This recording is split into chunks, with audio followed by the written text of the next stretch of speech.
안녕하세요. 저는 30대 중반 시모와 남편의 추악한 계획을 알고 이혼하게 된 여자입니다. 남편을 지인들의 소개로 만나 평범한 연애 끝에 결혼까지 하게 된 특별한 것 없는 부부였어요. 그런 저희가 이혼을 하게 된 건 결혼한 지 2년도 채 되지 않았던 때로 이유는 시모와 남편에게 있었죠. 시모는 저희가 결혼할 당시부터 저를 탐탁지 않게 여겼는데 그 이유는 다름 아닌 친정이 시댁보다 부유하지 않다는 것 때문이었죠. 아직도 이해가 되지 않는 것이 시댁이 저희 친정을 무시하는 것만큼 큰 차이가 나는 것도 아니었는데도 불구하고 저를 못마땅해 하는 것을 숨기지 않으니 저도 사람인지라 결혼을 취소해버리고 싶을 지경이었어요. 나 아무래도 이 결혼 못하겠어. 승우 씨 엄마가 우리 집을 저렇게나 탐탁치 않아 하는데 무슨 결혼을 하겠어? 지혜야, 그게 무슨 말이야. 상견례까지 다 끝냈는데 갑자기 결혼을 못하겠다니. 승우 씨도 다 봤잖아. 승우 씨 엄마가 나한테 어떻게 하는지. 정말 이해가 안 되는 게 승우 씨 집이나 우리 집이나 가진 재산 차이가 그렇게 크지도 않은데 왜 승우 씨 엄마는 우리 집을 밥도 못 벌어먹고 사는 집 취급을 하는 거야? 난 이런 취급 받으면서 결혼할 생각도 없고 그런 취급 받으면서 평생 살 자신도 없어. 지혜야, 내가 대신 사과할게. 그런데 지혜야, 내가 너 평생 저런 소리 듣게 할 사람으로 보여? 나도 우리 엄마가 저렇게 나올 거란 생각도 못했기 때문에 대처하지 못했을 뿐이지 앞으로는 우리 엄마가 저런 말 절대 못하도록 내가 알아서 다 해결할게. 그러니까 그런 말 다신 하지 마. 내가 진짜 잘할게. 결혼을 다시 생각해보자는 제 말에 남편은 저를 설득하기 시작하더라고요. 그 당시엔 결혼을 마음먹었을 만큼 남편을 사랑하기도 했고 남편이 시모가 저런 식으로 행동하지 못하도록 제대로 막아주겠다고 호언장담을 하니 다시 마음을 돌려먹게 되었어요. 거기에다 아빠가 일찍 돌아가시고 혼자 계신 엄마에게도 지극정성으로 하는 모습에 한 번 더 믿어보자 싶었던 거였죠. 그렇게 결혼까지 하고 나니 남편이 시모에게 잘 이야기하긴 했는지 더는 재산 문제로 걸고 넘어지는 일은 없었어요. 저 역시 그런 뒷말이 나오게 하지 않으려고 애초에 정확히 반반 결혼을 하기도 했고 누구 한 명이 더 많이 쓰는 일 없이 정확하게 계산해서 반반 결혼이라는 사실을 양가 집에 다 알리기도 했어요. 그 이후로 시모에게 시달리는 일은 없을 거라 안심했는데 시모는 재산으로 말을 할 수 없게 되자 괜한 트집을 잡아 절 괴롭히기 시작했어요. 주말마다 저희 부부를 시댁으로 부르더니 저에게 음식을 알려준다는 명목으로 온갖 일을 시키기 시작하더라고요. 예, 오늘은 김장 좀 하자. 네? 김장이요? 김장철도 아닌데요. 김장은 꼭 김장철에만 하라는 법이라도 있니? 김장김치를 먹고 싶으면 김장하는 거지. 그래도 어머님 댁에도 김치 많고 저희도 아직 김치가 많은걸요. 넌 어른 말에 하나부터 열까지 이렇게 말대꾸 할 거니? 그냥 하라고 하면 좀 해.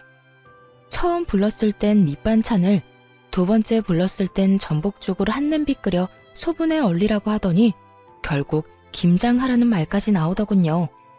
처음엔 남편도 시댁에 갈 때마다 제가 갖은 고생을 하니 저를 도와주려고 노력했지만 그럴 때마다 시모의 불호령이 떨어졌어요. 여보, 내가 뭐 도와줄 거 없어? 재료라도 다듬어 줄까? 아니면 식기라도 씻어줘? 아들, 너 지금 뭐해?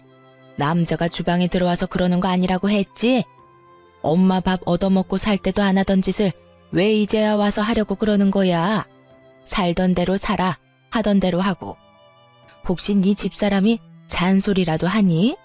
우리 집에 있다가 너희 집에 가면 못 살게라도 구는 거야? 그런 거 아니야, 엄마.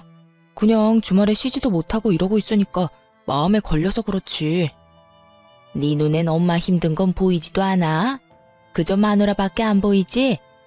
마누라 힘든 것만 보지 말고 이 엄마 힘든 것도 좀 생각하고 그러려무나. 마누라가 이렇게 와서 하지 않으면 이걸 엄마 혼자 다 해야 하는데 혼자 하다가 이 엄마 몸져 눕기라도 했으면 하는 게야? 에이, 엄마, 그런 말이 아니잖아. 두 사람 다 힘드니까 내가 도우면 좀 더 수월하게 끝날 거 아니야. 얼른 끝내고 다 같이 쉬자. 네가 무슨 도움이 된다고? 헛소리 하지 말고 얼른 주방에서 나가지 못해? 가자미 눈을 뜨고 시모가 고함을 질러대자 남편은 하는 수 없이 주방 밖으로 나가게 되었고 그 후론 가운데서 눈치만 살필 뿐 어떤 행동도 취하지 못했어요. 처음엔 그런 남편의 입장도 이해하려 했지만 제가 힘든 건 하나도 나아지지 않았어요. 남편도 돕고는 싶은데 시모가 뒷목 잡고 넘어가는 신용을 하니 어떻게 할 수 없던 남편도 답답함을 느끼더라고요. 그런데 그런 것도 한두 번이지. 점점 잔소리는 심해지고 주마다 와서 그런 짓을 하고 있자니 이해는커녕 아무 행동도 하지 못하고 있는 남편이 얄미워지더군요. 결국 남편과 전 시댁에 다녀오기만 하면 싸우기 시작했고 어느 순간부턴 그 싸움이 당연해지더라고요. 여보, 정말 어떻게 좀 해봐. 이게 뭐야? 내가 어머님 종노릇이나 하려고 결혼했어? 당신 결혼할 때 뭐라고 그랬어? 이런 일 없도록 중간에서 잘한다고 했잖아. 말은 바로 해. 그때 엄마가 재산 문제로 당신한테 뭐라고 하는 것만 막아준다고 했었어. 그 뒤로 엄마가 그 이야기 꺼낸 적은 단 한 번도 없으니 한 약속은 지켰다고. 그걸 지금 말이라고 하는 거야? 딱 그 말만 못하게 했다고 약속을 지켰다고? 당신 눈엔 내가 힘든 건 보이지도 않아? 처음엔 어떻게 해서든 도와주려고 노력이라도 하더니 왜 요즘엔 강 건너 불구경인데? 왜 아무것도 하려고 하지도 않냐고. 그래서 나보고 어쩌라는 거야. 엄마가 내가 나서기만 하면 뒤로 넘어갈 태세로 화를 내는데. 당신은 당신 엄마가 그 정도 화낸다고 뒤로 넘어갈 사람으로 보여?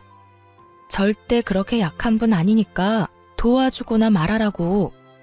아, 몰라. 내 나름대로 최선을 다하고 있으니까 그렇게 못 참겠으면 당신이 못하겠다고 당당하게 말해. 그러면 되겠네. 이런 식으로 나온다 이 말이지? 그래, 알겠어. 그러면 내가 알아서 해결할 테니까 그때 가서 후회하지 마. 후회? 난 후회 같은 거 안 해. 그러니까 뭐든 당신 스스로 해결하라고. 그렇게 다시 주말이 왔고 남편은 시모에게 괴롭힘 당하는 저에게 아예 시선조차 주지 않더라고요. 저희 사이의 미묘한 기류를 눈치챈 시모는 더욱 신나서 저에게 살림 교육을 시킨다는 명목하에 저를 더 쥐잡듯이 잡아대고 있었고요. 도저히 이렇게는 못 산다는 생각이 들었고 시모를 똑바로 바라보며 이렇게 말했어요. 어머님, 저 매주 이렇게 와서 배우는 거 힘들어서 못하겠어요. 더도 덜도 말고 딱 저렇게 말했더니 시모가 당황스럽다는 듯 저를 보더라고요. 그랬겠죠. 이렇게까지 대놓고 힘들다 못하겠다는 말이 제 입에서 나올 거라 생각하지 못했을 테니까요. 이전까지야 남편이 그래도 눈치라도 살피고 다툼이 있긴 했어도 그 끝엔 언제나 미안하다고 했었거든요. 그래서 애써 좋은 게 좋은 거라고 저도 참고 넘겼던 것이었는데 남편이 하고 싶은 대로 하라고 하니 더는 참을 필요가 없겠더라고요. 거기에다 남편이 하는 꼴이 얄밉기도 했고요. 너 지금 뭐라고 그랬니? 네 말은 그러니까 앞으로는 내가 불러도 오지 않겠다. 이거니? 네, 들으신 대로 앞으로는 특별한 날이 아니라면 오지 않으려고 해요. 저도 주말에는 좀 쉬어야 하고요. 체력이 남아돈다고 한들 주마다 여기 와서 체력 소모, 정신 소모하고 싶지 않아요. 사실 이때까지 스트레스가 이만저만이 아니었거든요. 스트레스가 쌓이다 보니 회사 일에도 지장이 있기도 했고요. 뭐야? 너 정말 버르장머리가 하늘을 찌르는구나. 어디 며느리가 시어미한테 온다 못 온다 말을 짓거려대는 거야. 시모의 입에선 결국 욕설들이 흘러나왔고 이상하게도 그런 시모가 보는데 겁이 나기는커녕 차라리 잘 됐다는 생각이 들더라고요. 이렇게 틀어진 이상 오늘부터 더는 이 빌어먹을 시집자리도 그보다 더 꼴보기 싫은 시모도 더 이상 보지 않아도 된다는 생각이 들었기 때문이었겠죠. 저는 이왕 저지른 김에 확실히 하자 싶은 생각에 하고 있던 모든 일을 내팽겨치며 말했습니다. 버르장머리가 없다고 생각해도 어쩔 수 없네요. 이왕 말이 나왔고 이미 먹을 욕은 다 먹은 것 같으니 당장 오늘부터 하지 않을게요. 시모는 제 말에 어이가 없다는 듯 저를 그저 보고만 있더군요. 그런 시모를 뒤로한 채 집에 갈 채비를 하고 있었어요. 너무나도 평온한 표정으로 가방을 집어들자 남편은 그제야 상황의 심각성을 깨닫고 어떻게 해서든 말리려고 달려들었죠. 여보, 왜 이래 갑자기? 당신 지금 너무 흥분했어. 일단 흥분을 좀 가라앉히고 생각을 좀 해보라고. 이대로 가면 앞으로 어쩌려고 그래? 당신 이대로 가면 앞으로 우리 엄마 어떻게 보려고.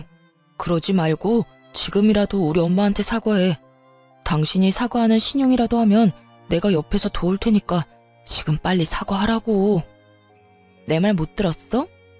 더는 힘들어서 이렇게는 못 살아. 그러니까 어머님 마음 상한 게 그렇게 걱정이 되면 당신이 사과하고 당신이 마음 풀어드려. 그러면 되잖아. 당신 진짜 그걸 말이라고 해? 지금 제정신 아니지? 미친 거지? 제발 정신 차려. 지금 정신 차려야 할 사람이 누군데? 왜 내가 사과를 해야 해? 잘못한 사람이 누군데? 아무 잘못도 없는 사람을 그저 며느리란 이유로 주말마다 불러서 못 살게 군 사람이 누군데 나한테 사과를 하라고 하냐고. 난 100번 죽었다 깨어나도 잘못한 게 없어서 사과 같은 거 할 생각은 없으니까 그런 줄 알아. 그렇게 남편과 저의 말다툼이 시작되었고 남편은 시모에게 사과를 해라. 전 절대 못한다고 하며 양보도 없는 싸움이 이어지고 있던 그때였어요. 가방 속에 있던 전화가 울리고 잠시 싸움을 멈추고 전화를 받았어요. 양숙희 씨 따님 맞으신가요? 저는 구급센터 대원인데요.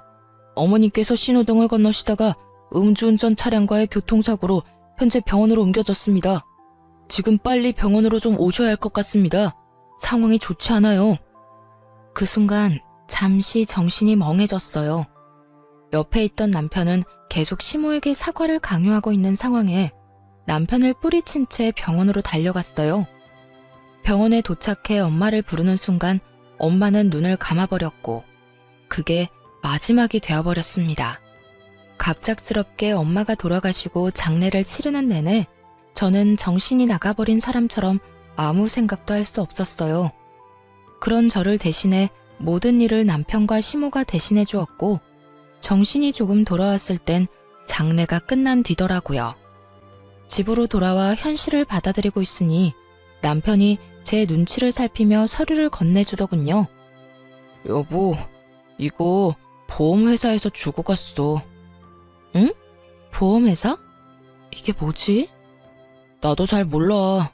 그냥 당신한테 전해주라고 하더라. 당신이 장례식장에서 워낙 정신이 없어 보이니까 나한테 준 것 같아.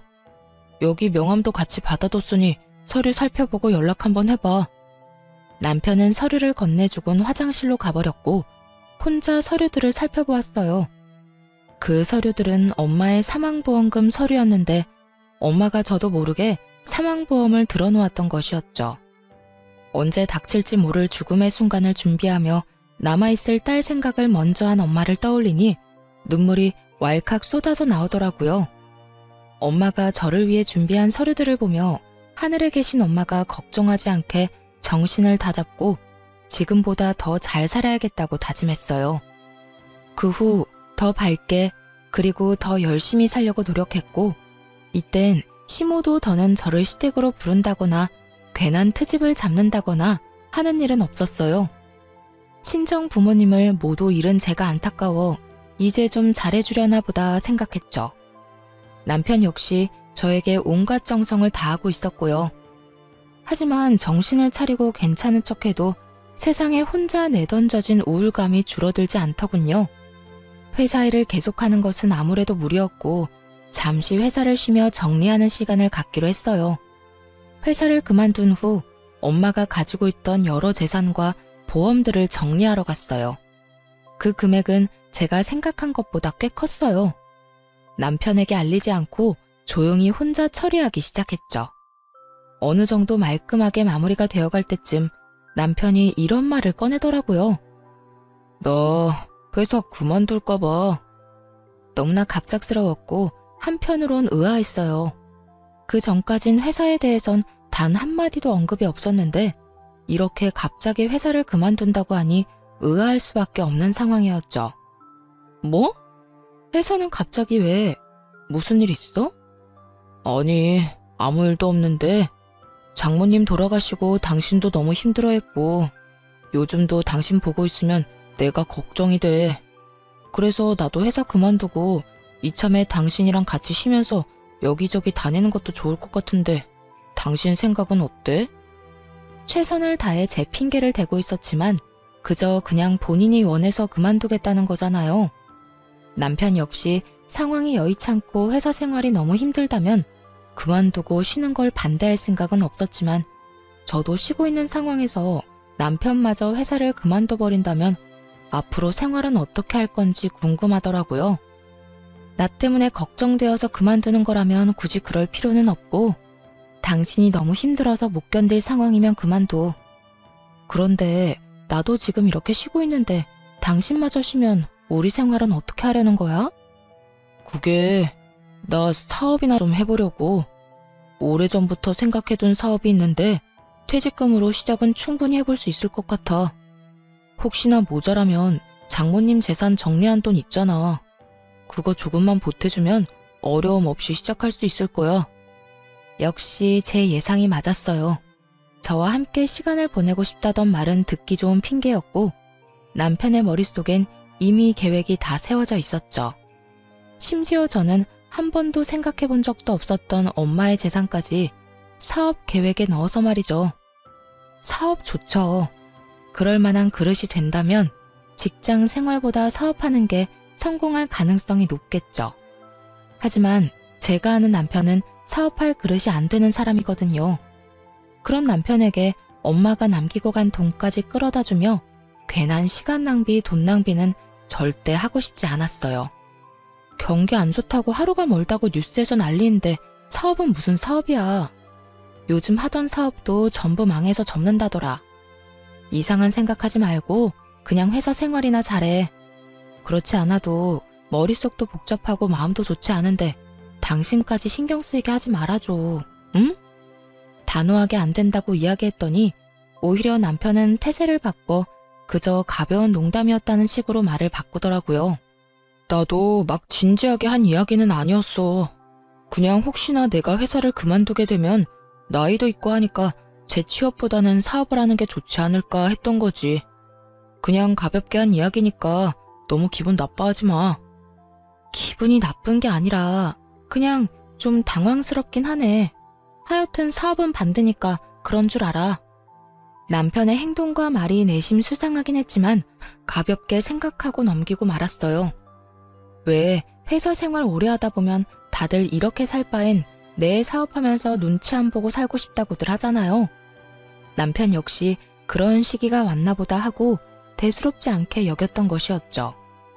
하지만 이런 제 생각과는 달리 이상한 일이 계속해서 일어나더라고요. 일단 제일 이상한 것은 시모의 행동이었어요. 시모는 그런 이야기가 오가고 난 후 계속해서 저희 집으로 반찬을 해서 가지고 오더라고요. 큰일 치른 며느리에게 반찬 좀 해다 주는 게 뭐가 그리도 이상한 일로 여기느냐고 하시는 분도 있겠지만 반찬도 반찬이지만 정말 이상한 건 시모의 표정이었어요. 결혼한 이후 단 한 번도 본 적 없었던 다정한 표정으로 심지어 남편이 좋아하는 반찬이 아닌 제가 좋아하는 반찬들을 가져오더군요. 그야말로 안 하던 짓을 하니까 이렇게까지 하는 의도가 궁금하더라고요. 아가, 여기 네가 좋아하는 숙주무침이랑 제첩국도 좀 해왔단다. 이 제첩 구하느라 내가 얼마나 고생했는지 몰라. 다음에 올 때 혹시 먹고 싶은 거 있니? 네 입맛에 당기는 걸로 해다 주마. 아, 아니에요. 이것만 해도 너무 감사한걸요. 앞으로는 고생스럽게 이렇게 안 해다 주셔도 돼요, 어머님. 고생스럽기는? 우리 며느리 잘 먹는 것만 봐도 내 배가 다 부른걸. 그러니까 혹시나 먹고 싶은 게 생기면 주저 말고 나한테 말하려무나. 네? 아, 네, 감사합니다. 잘 먹을게요, 어머님. 무슨 직장 상사 비위 맞춰주듯 제 눈치를 살피더라고요. 그것뿐만이 아니었어요. 같이 밥을 먹다가 제가 뭔가를 흘리기라도 하면 바로 물티슈를 대령해주기도 했고, 어느 날은 아무 날도 아닌데 명품 가방부터 해서 제가 주로 쓰는 화장품까지 사다 주곤 하더라고요. 그날은 제가 소화가 잘 안 돼 소화제를 먹었더니 그 모습을 본 시모가 앞치마까지 하고 집안일을 하기 시작했어요. 어머님, 지금 뭐 하세요? 뭐 하긴 청소하지. 너 아까 보니까 체한 것 같던데 들어가서 얼른 쉬거라. 내가 청소 빨리 해두고 빨래도 해두마.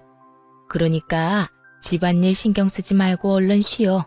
체했을 땐 푹 쉬는 게 최고야. 아니에요, 어머님. 제가 좀 이따가 할 테니 그냥 두세요. 어머님이 이러시는데 제가 어떻게 마음 편히 쉴 수가 있겠어요. 아가, 그냥 나를 돌아가신 친정엄마 대신이다 라고 생각하려무나. 엄마가 돼서 딸이 몸이 아프다는데 집안일 정도는 해줄 수 있지 않겠어? 아무리 그래도 체한 것만 좀 내려가고 나면 제가 할 테니 그냥 두세요. 괜찮대도 얼른 들어가서 쉬어. 네가 계속 이러면 이 엄마 마음도 불편해. 호의가 계속될수록 고맙기는커녕 점점 더 불안해지기 시작했어요. 이런 저의 불안이 괜한 기우가 아니었다는 걸 알게 된 건 그로부터 얼마 지나지 않은 어느 날이었어요. 엄마가 돌아가시고 불면증이 심해지는 바람에 수면제를 처방받고 있었거든요. 그날도 수면제를 처방받을 겸 상담을 하러 간 날이었죠. 아무래도 잠을 제대로 자지 못하니 직접 운전해서 가기는 무리더라고요. 일부러 차를 두고 택시를 타고 다녀왔는데 집에 들어가기 전 단지 한 벤치에 잠시 앉아 쉬고 있을 때였어요. 뜬금없이 뒤쪽 분리수거장에서 남편과 시모의 목소리가 들려오는 게 아니겠어요? 원래도 목청이 큰 두 사람이었기에 굳이 얼굴을 확인할 필요도 없이 두 사람의 목소리란 걸 확신할 수 있었죠. 엄마, 이게 마지막이지? 더는 버릴 거 없지? 그래, 마지막이야. 이놈의 쓰레기랑 분리수거는 해도 해도 끝이 없니? 그래도 이렇게 다 해놓고 나니 집이 깨끗하더라. 그러니까 엄마 오늘 고생 많이 하셨어요. 그래도 엄마가 대청소 도와줘서 빠르게 끝낼 수 있었어. 두 사람은 제가 병원에 간 사이 대청소를 한 듯 했어요. 그런 두 사람의 모습에 감동해 울컥하던 찰나 이어지는 두 사람의 대화에 소름이 쫙 올라오기 시작하더라고요. 됐어. 어쨌든 네 집사람 모르긴 몰라도 집이 반짝반짝하다며 입이 귀에 걸릴 거다. 그런데 걔는 정말 잠만 안 와서 정신병원에 간 거 맞긴 한 게야? 혹시 그냥 미쳐버린 건 아니겠지? 요즘 왜 기분이 심하게 왔다 갔다 하잖니? 나도 그냥 그랬으면 차라리 좋을 것 같다니까. 그런데 안타깝게도 미친 건 아니고 그냥 수면제 처방받으러 갔어. 안타깝게도 집사람 아주 지극히 정상이야. 그 순간 두 사람의 대화를 듣고 있는데 정말 제가 미쳐버려 환청이 들리는 건가 싶었어요. 하지만 계속되는 잔인한 대화들은 환청이 아닌 분명한 현실이고 또 그들의 진짜 속내라는 걸 알 수 있었죠. 두 사람의 대화를 한마디도 놓치지 않으려 숨도 제대로 쉬지 않은 채 두 사람의 대화에 집중했어요. 아유, 도대체 이 고생은 언제까지 해야 하는 거니? 네 사업 자금은 아직 소식도 없니? 소식은 무슨, 아직 제대로 말도 못 꺼내봤어. 아직은 더럽고 치사해도 집사람 비 더 맞춰줘야 한다고. 저번에 사업 이야기 잠깐 꺼냈다가 제대로 말도 못하고 그 자리에서 퇴짜 맞았다니까. 두 번, 세 번 이야기 꺼낼 필요 없이 제대로 한몫 뜯어내려면 그 비위 잘 맞춰줘야 한다고. 아니, 도대체 사돈 죽고 물려받은 돈이 얼마나 되길래 그게 한몫이라는 말까지 나오는 거야? 도대체 얼마길래 우리가 이 고생까지 해야 하냔 말이야. 엄마, 가지고 있던 재산은 아무것도 아니야. 장모님이 글쎄 사망보험까지 들었더라니까. 그 보험금만 해도 꽤 된다고. 그러니까 엄마는 그냥 나 위한다고 생각하고 집사람한테 잘해줘. 남편이 정확한 금액을 대며 자랑하듯 말하자 화들짝 놀란 시모가 목소리까지 낮추며 말했어요. 그만큼이나 된다는 말이야? 그래, 알겠어. 우리 아들 위해서 이 엄마가 뭐든 해야지. 이 엄마만 믿어, 아들. 남편은 제가 한 번도 언급한 적 없었던 엄마의 재산 규모와 사망보험금까지 그 액수를 정확히 알고 있었어요. 그렇습니다. 남편은 몰래 제가 물려받을 재산을 조사했고 진작 사망보험금을 받는다는 사실도 알고 있었어요. 두 사람이 잘해주는 이유가 돈 때문이란 사실에 속이 쓰리더라고요. 저는 아무것도 모른 채 두 사람에게 속고 있었던 거였죠.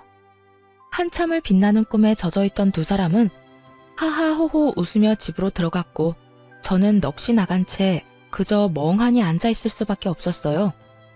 엄마를 보낸 슬픔도 아직 마음속에 남아있는데 믿었던 남편까지 제 뒤로 저런 계획이나 세우고 있다니 내 옆에 믿을 사람 하나 없다는 이 현실에 너무 절망적이었어요.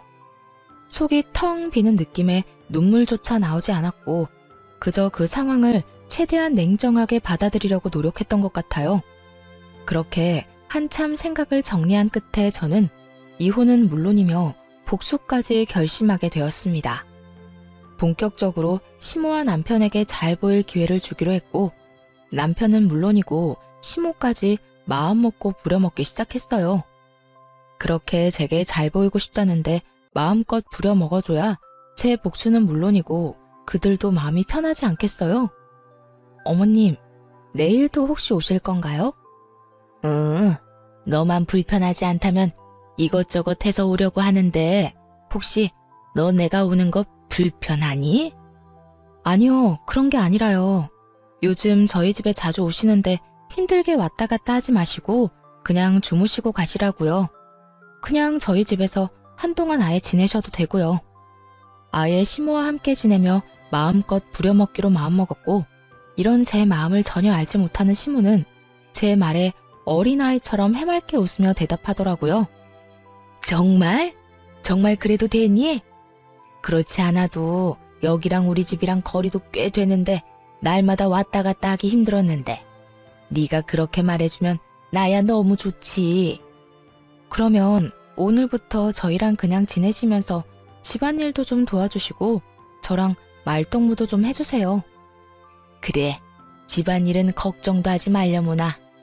내가 날마다 마시는 것도 해주고 청소도 깨끗하게 해줄 테니. 시모는 앞으로 어떤 일이 펼쳐질지 상상도 못한 채 저에게 모든 걸 다 해주겠다며 호언장담을 하더군요. 그런 시모의 말을 지키게 해주기 위해 저는 어떻게 했냐면요. 아주 밤낮 없이 식사를 요구했고 청소를 하게 만들었고 또 새벽엔 손이 많이 가는 음식이 먹고 싶다며 시모를 깨웠어요. 어머님, 저 지금 잔치국수가 너무 먹고 싶어요. 응? 지금 이 새벽에 말이냐? 네, 자다 깼는데 잔치국수가 너무 먹고 싶어서 잠이 안 오는 거 있죠? 아무래도 지금 해주시는 건 무리겠죠. 너무 먹고 싶긴 한데 어머님이 정 힘들다고 하면 어쩔 수 없고요. 아, 아니다.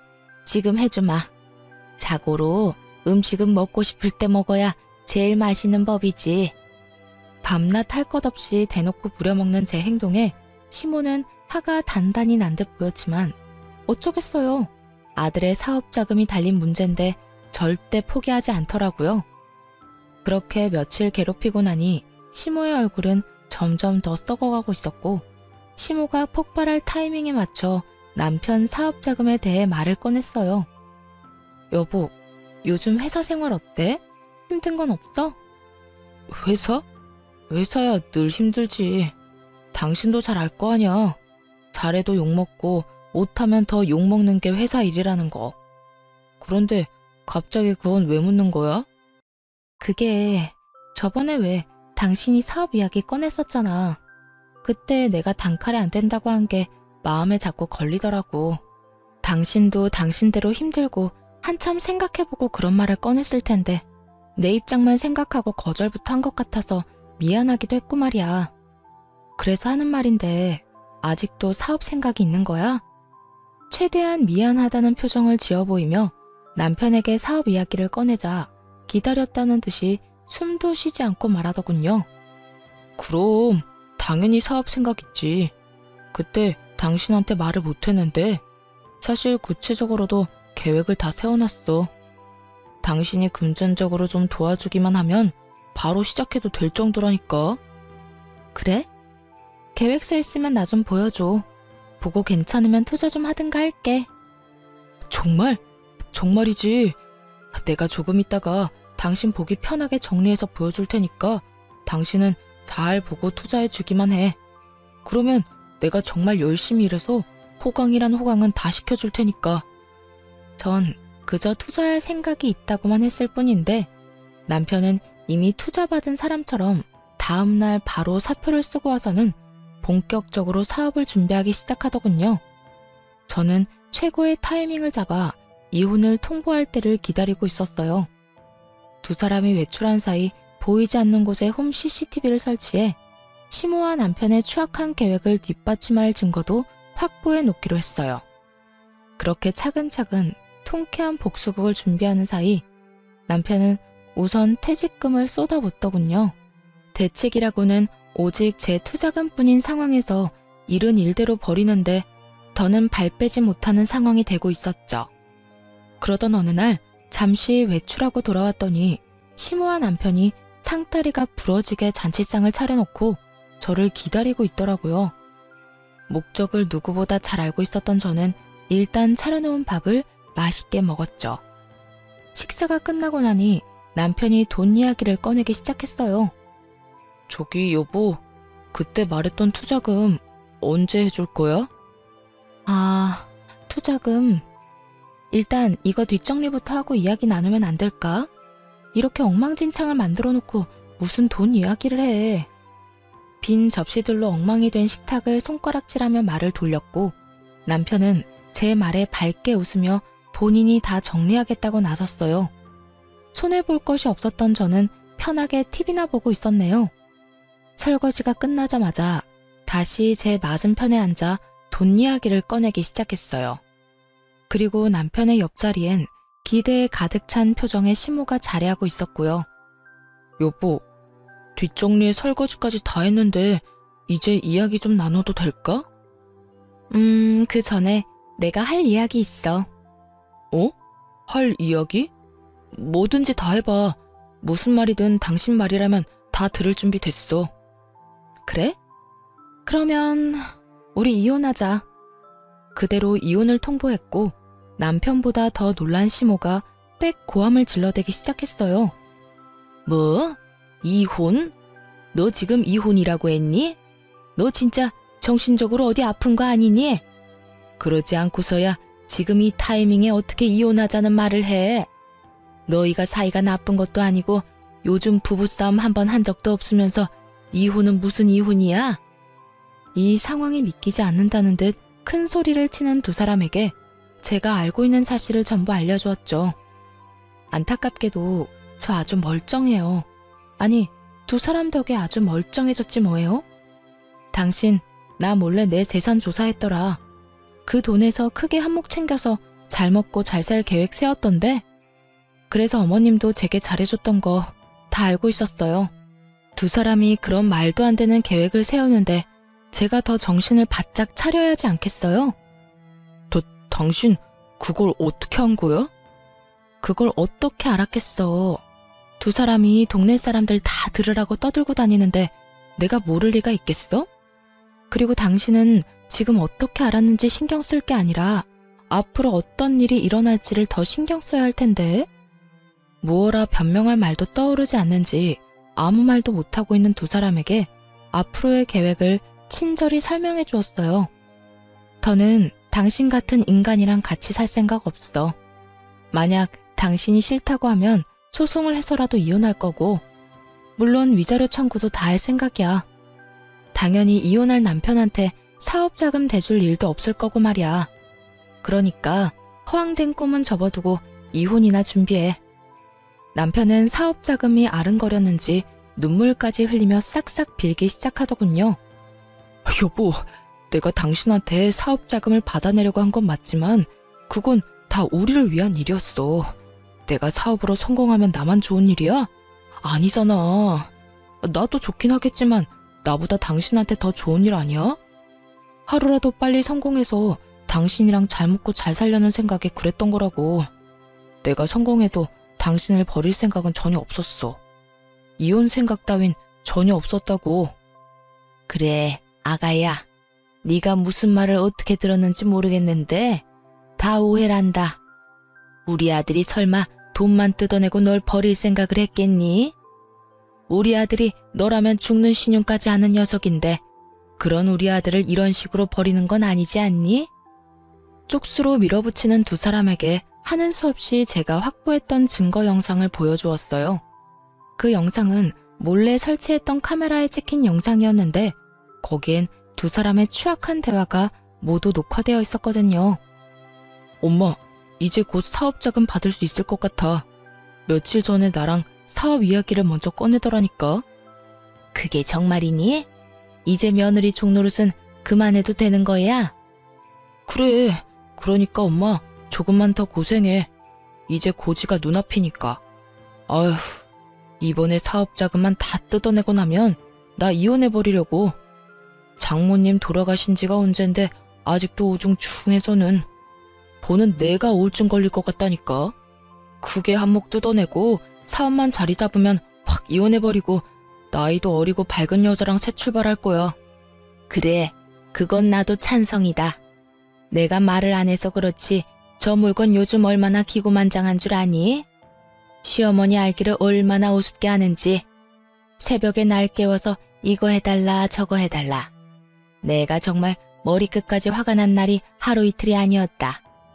하루빨리 성공해서 고분고분한 며느리 보게 해줘.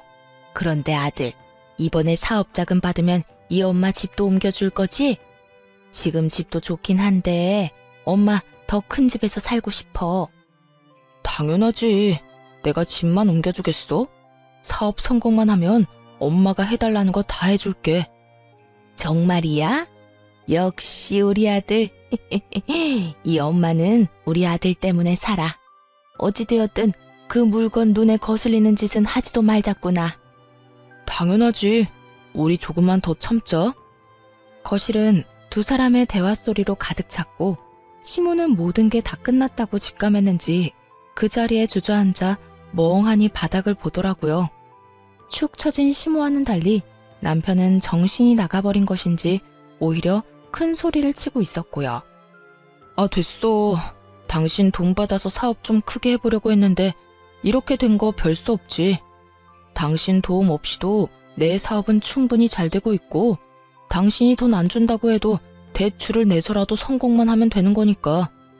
내가 무슨 수를 쓰든 성공할 거니까 그때 가서 후회나 하지 마. 후회? 후회 같은 소리 한다. 그런 말이 하고 싶거든. 사업이나 성공하고 그런 말을 해. 당신이 하고 있는 그 일이 진심 성공할 수 있을 거라고 생각해? 왜? 못할 것 같아? 당신이 뭘 알기나 해. 사업의 사자도 모르는 당신이 그런 말하면 내가 뭐 겁이라도 낼까 봐?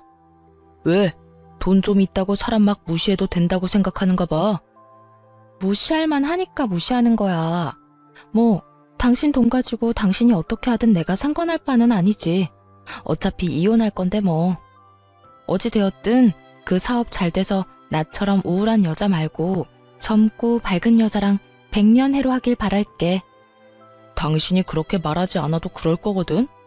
말이 나왔으니까 하는 말인데 당신 정말 우울해서 나도 이혼하고 싶었다고. 돈 받아낼 때까지 참고 살려고 했더니 이렇게 먼저 이혼해달라고 해서 고맙네. 그렇게 고마우면 위자료나 잘 준비해놔. 그때 가서 구질구질하게 못 준다고 매달리지 말고. 그까지 푼 돈 얼마든지 줄 테니까 청구나 해. 이혼도 질질 끌지 말고 빨리 해버리게 말이야. 다가올 미래도 모르는 남편은 큰 소리를 뻥뻥 치더군요. 한껏 비웃어주고 집을 나와버렸습니다. 이혼은 생각보다 더 순조롭게 진행되었고 두 사람에게 다 위자료를 받고 이혼을 할 수 있었죠. 그 후 전 남편의 사업은 말처럼 잘 되었냐고요?